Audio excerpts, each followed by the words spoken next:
Hi welcome to my YouTube channel टेकजीन। पिछली video में हमने पुट रिक्वेस्ट एपीआई मेथड को इंटीग्रेट किया था नेक्स्ट.जेएस के फ्रंट एंड के साथ। हमने देखा था कि प्री फिल्ड फॉर्म डेटा का कॉन्सेप्ट क्या होता है, कैसे इसको इंप्लीमेंट कर सकते हैं नेक्स्ट.जेएस में, कैसे हम पुट रिक्वेस्ट एपीआई मेथड को कॉल कर सकते हैं, इंटीग्रेट कर सकते हैं नेक्स्ट.जेएस के फ्रंट एंड के साथ। ये सारी चीज़ें हमने पिछली वीडियो में कवर कर ली थी। अगर आप लोगों ने अभी तक पिछली वीडियो नहीं देखी तो काइंडली पिछली वीडियो को जरूर देख लेना। इस वीडियो में हम बात करेंगे नेक्स्ट.जेएस के एपीआई राउट से रिलेटेड एक बहुत इंपॉर्टेंट कॉन्सेप्ट के बारे में, जिसका नाम है कैच ऑल एपीआई राउट्स। ठीक है, अब ये क्या होता है, इसको कैसे इंप्लीमेंट कर सकते हैं नेक्स्ट.जेएस में, इसको देख लेते हैं। सबसे पहले मैं एक काम ये करता हूँ कि मैं यहाँ पर आकर npm run dev की कमांड से अपने नेक्स्ट.जेएस के प्रोजेक्ट को यहाँ पे रन करूंगा। ठीक है, और मेरे पास क्या आएगा, यहाँ पे एक लिंक आ जाएगा जिसपे मैं क्या करूंगा, कंट्रोल क्लिक प्रेस करूंगा तो मेरी नेक्स्ट.जेएस की एप्लीकेशन यहाँ पे रन हो जाएगी। अगर आप लोगों ने अभी तक इस नेक्स्ट.जेएस की प्लेलिस्ट को एक्सेस नहीं करा है तो भाई जल्दी से इस प्लेलिस्ट को एक्सेस कर लो, ज़्यादा से ज़्यादा शेयर करो, क्योंकि यहाँ पर आपको नेक्स्ट.जेएस बिल्कुल स्टार्टिंग से लेकर एंड तक सिखाई जाएगी। ठीक है, तो इस प्लेलिस्ट को जरूर एक्सेस कर लो, ज़्यादा से ज़्यादा शेयर करो। हम आ जाते हैं यहाँ पे आने के बाद मैं आपको यहाँ पे लेके चलता हूँ कि हमने कुछ एपीआई राउट्स बनाए हुए हैं। ठीक है, अगर आप यहाँ पे आओ एपीआई के फोल्डर में, आप देख सकते हो हमने एक एम्प्लॉय के नाम से एपीआई राउट बनाया था, माई के नाम से बनाया था, यूजर्स के नाम से बनाया था। अगर फॉर एग्जांपल मैं यहाँ पे इस एम्प्लॉय पे आ जाता हूँ, ठीक है ना, मैं यहाँ पे आ जाता हूँ और यहाँ पे आने के बाद अगर मैं इसको गेट करने की कोशिश करूँ तो किस तरह से करूँगा, मैं सिंपल यहाँ पे आके लिखूंगा एपीआई और उसके बाद मैं यहाँ पे लिखूंगा स्लैश और उसके बाद मैं यहाँ पे लिख दूंगा एम्प्लॉय। ठीक है,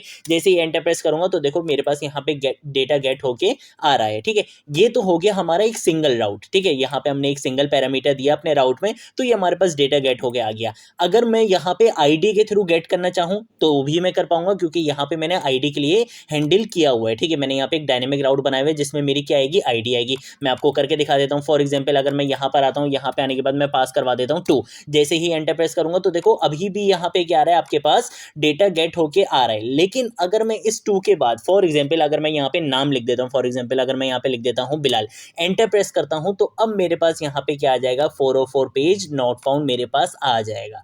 यहाँ पे मेरे पास इशू आ रहा है। मैं ये चाहता हूँ कि भाई एम्प्लॉय के बाद यहाँ पे जितने भी पैरामीटर्स आए आपको कुछ ना कुछ डेटा यहाँ पे गेट होके मिले, आपको पेज नॉट फाउंड यहाँ पे ना मिले। मैं सारे राउट्स को क्या करना चाहता हूँ, गेट करना चाहता हूँ। मैं चाहता हूँ कि भाई इस बिलाल के बाद भी अगर मैं 10 पैरामीटर भी यहाँ पे दे रहा हूँ ना, मेरे पास यहाँ पे डेटा गेट होके आना चाहिए। तो इस चीज को आप कैसे हैंडल कर सकते हो, ये कॉन्सेप्ट कहलाता है कैच ऑल एपीआई राउट्स। ठीक है, कि आपके एपीआई राउट्स में जितने भी पैरामीटर आ जाएं आप उन सबको क्या कर सको, कैच कर सको और इजीली अपना डेटा शो करवा सको। ठीक है, तो इस चीज को आज हम बिल्कुल स्क्रैच से इंप्लीमेंट करेंगे। ठीक है, मैं आप लोगों को यहाँ पे आ जाता हूँ। यहाँ पे मैं कोई ये प्रीवियस राउट में कोई चीज करके नहीं दिखाऊंगा, मैं बिल्कुल सिंपल सा यहाँ पे आऊंगा एपीआई के अंदर और यहाँ पे आके हम एक सेपरेट राउट बनाएंगे। इस राउट का नाम हमने कैसे बनाना है ये देख लो। सबसे पहले आपने स्क्वायर ब्रैकेट का यहाँ पे यूज करना है, 3 डॉट लगाने हैं और उसके बाद आपने अपने राउट का नाम बनाना है। ठीक है, जैसे फॉर एग्जाम्पल मैं अपने राउट का नाम रख देता हूँ ऑल। ठीक है, और उसके बाद आपने इस स्क्वायर ब्रैकेट को यहाँ पे क्लोज कर देना है। ठीक है, जो आपके राउट का नाम होगा उससे पहले आपने क्या लगाना है, 3 डॉट, और ये सारी चीजें किसके अंदर आएंगी, स्क्वायर ब्रैकेट्स के अंदर आएंगी। यहाँ पे आगे मैं एंटर प्रेस कर दूंगा।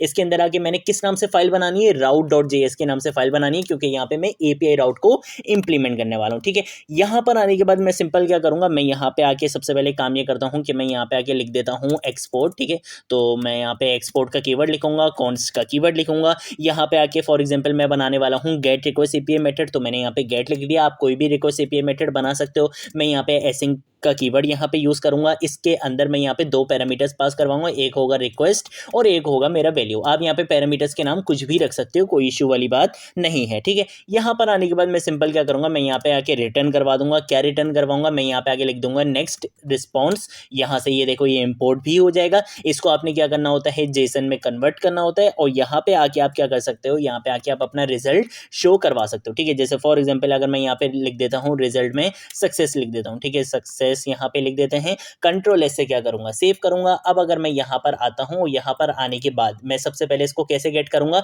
मैं यहाँ पर आऊंगा, यहाँ पे आके मैं लिखूंगा एपीआई स्लैश और स्लैश के बाद मैं यहाँ पे लिखूंगा ऑल। ठीक है, जैसे ही एंटर प्रेस करूंगा तो यहाँ पे मेरे पास देखो रिजल्ट सक्सेस आ चुका है। अब मैंने आपको बोला कि ये क्या करेगा, कैच कर लेगा ऑल एपीआई राउट्स को। ठीक है, जितने भी आपके पास यहाँ पे एपीआई राउट्स में जितने भी पैरामीटर्स होंगे ये सबको क्या कर लेगा, गेट कर लेगा ऑल के बाद। ठीक है, फॉर एग्जाम्पल अगर मैं यहाँ पे आगे 1 लिख देता हूँ, स्टिल ये मेरे मेरे पास आ रहा है, ठीक है। अगर फॉर एग्जाम्पल मैं यहाँ पे आगे लिख देता हूँ फरजीन, ये स्टिल मेरे पास आ रहा है। अगर फॉर एग्जाम्पल मैं यहाँ पे आगे लिख देता हूँ कराची, ठीक है, ये स्टिल मेरे पास आ रहा है। अब देखो ये मुझे पेज नॉट फाउंड पे लेके नहीं जा रहा, क्योंकि ये क्या कर रहा है, हर राउट को क्या कर रहा है, कैच कर रहा है, हर राउट को यहाँ पे हैंडल कर रहा है और डायनेमिकली हैंडल कर रहा है। अब फॉर एग्जाम्पल अगर मुझे इन चीज़ों को गेट करना हो, मैं चाहता हूँ कि भाई मैं इन चीज़ों को गेट करना चाहता हूँ, एक्सेस करना चाहता हूँ, तो वो कैसे करूँगा, सिंपल मुझे क्या करना है, मैं यहाँ पर आता हूँ। यहाँ पर आने के बाद अगर मैं लिखता हूँ कंसोल.log के अंदर अगर मैं यहाँ पर आकर लिखता हूँ वैल्यू डॉट पैरम्स, और पैरम्स के बाद डॉट मेरे राउट का क्या नाम है, ऑल, ठीक है। तो मैं यहाँ पे क्या लिख दूंगा, ऑल लिख दूंगा, कंट्रोल एस से सेव करूंगा। यहाँ पर आऊंगा, यहाँ पर आने के बाद इसको एक बार क्या करूंगा, रिफ्रेश करूंगा। यहाँ पे देखो मैंने क्या राउट दिए, ऑल, वन, फरजीन और कराची। अगर आप यहाँ पे आओ तो यहाँ पे आपको ये सारे राउट्स देखो मिल चुके हैं, ऑल, वन, फरजीन और कराची। इन सबको आपने यहाँ पे क्या कर लिया है, एक्सेस कर लिया है। आप चाहो तो आप इसको एक वेरिएबल में भी ले सकते हो, रिटर्न करवा सकते हो। फॉर एग्जाम्पल मैं एक काम ये करता हूँ कि इसको कंट्रोल स्लैश से यहाँ पे कमेंट कर देता हूँ। मैं यहाँ पे आके क्या करता हूँ, कॉन्स का कीवर्ड लिखूंगा। यहाँ पे आके मैं क्या करूँगा, डिटेल्स के नाम से यहाँ पे एक वेरिएबल बना लेता हूँ और इसके अंदर मैं यहाँ पे सिंपल यही चीज़ लिख दूंगा, value dot params dot all, ठीक है। और इसके बाद अब मैं क्या करूँगा, इस डिटेल्स को यहाँ पे रिटर्न करवा दूंगा, ठीक है। इसको कंट्रोल डी से कॉपी लाइन डाउन करेंगे, कंट्रोल स्लैश से इसको यहाँ पे कॉमेंट करेंगे। यहाँ पे रिजल्ट सक्सेस की जगह मैं यहाँ पे क्या करूँगा, इस डिटेल्स को यहाँ पे क्या करूँगा, रिटर्न करवा दूंगा, ठीक है। तो कंट्रोल एस से क्या करूँगा, सेव करूँगा। अब यहाँ पे आऊँगा, यहाँ पर आने के बाद इसको यहाँ पे रिफ्रेश करूँगा। तो देखो जो जो चीज़ें आप यहाँ पे देते जाओगे, फॉर एग्जांपल अगर मैं इस कराची के बाद फॉर एग्जांपल यहाँ पे मैं दे देता हूँ पाकिस्तान दे देता हूँ, ठीक है ना। तो मैंने यहाँ पे क्या दिया, पाकिस्तान दिया। जैसे एंटर प्रेस करूँगा तो देखो ये चीज़ भी आपको यहाँ पे गेट होके मिल चुकी है, ठीक है। तो ये आपके पास बेसिकली कॉन्सेप्ट होता है catch all request API routes का, ठीक है। आप क्या कर सकते हो, आप सारे अपने एपीआई राउट्स को क्या कर सकते हो, यहाँ पे हैंडल कर सकते हो डायनेमिकली, और उनको एक्सेस करना चाहो तो वो भी आप इजीली यहाँ पे कर सकते हो, ठीक है। तो ये एक छोटा सा कॉन्सेप्ट होता है, बट एक इंपॉर्टेंट कॉन्सेप्ट होता है। ये अक्सर इंटरव्यू क्वेश्चन में पूछ लिया जाता है कि अगर आपने ऑल एपीआई राउट्स को कैच करना हो तो वो चीज़ आप कैसे इंप्लीमेंट करोगे। आपने यहाँ पे याद रखना है कि आपने उसका राउट किस तरीके से बनाना है, ठीक है। नेक्स्ट वीडियो से हम स्टार्ट करने वाले हैं डेटाबेस इंटीग्रेशन, जिसका आप लोगों को बहुत ज़्यादा इंतजार था, ठीक है। आप लोग काफ़ी ज़्यादा मुझे बोल रहे थे कि भाई डेटाबेस इंटीग्रेशन करवा दो, डायनेमिक डेटा के साथ ये सारी चीज़ें करवा दो।